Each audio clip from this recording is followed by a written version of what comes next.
Hinamon ni Pangulong Bongbong Marcos ng China na tigilan na ang pangaharas sa Pilipinas at ibabalik niya sa Amerika ang Typhoon missile system. Sa gitna po yan ang patuloy na pananatili ng mga barko ng China Coast Guard sa exclusive economic zone ng Pilipinas. Saksi si Ivan Mayrina.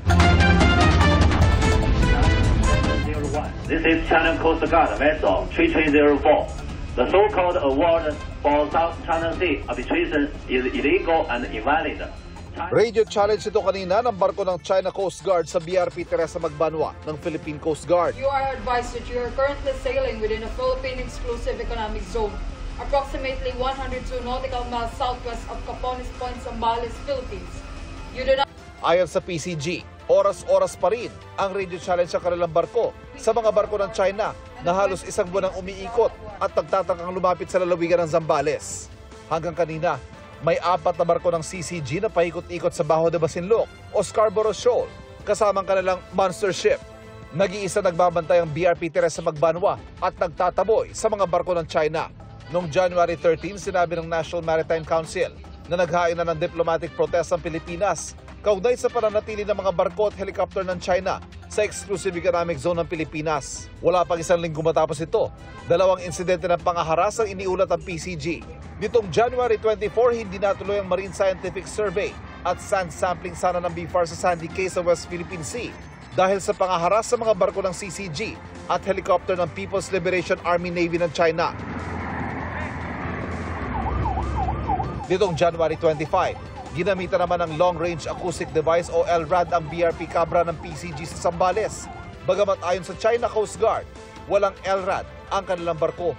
Bukod pa yan sa iba't ibang insidente ng pamabangga ng mga barko ng CCG, pangwa-water cannon at iba pang pangaharas noong nakaraang taon.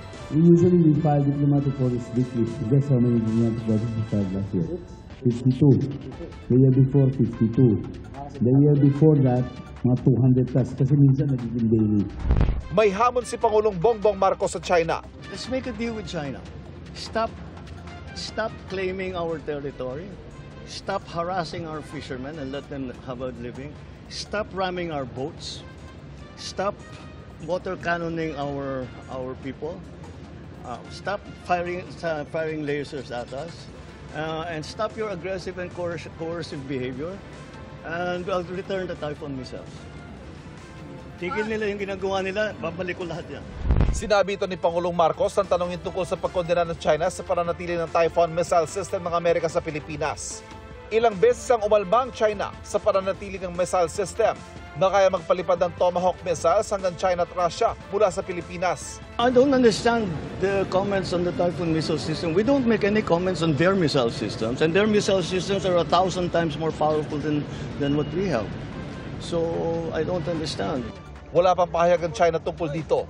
Pinakamalaking kaalyado ng Pilipinas sa sigalot sa West Philippine Sea, ang Amerika.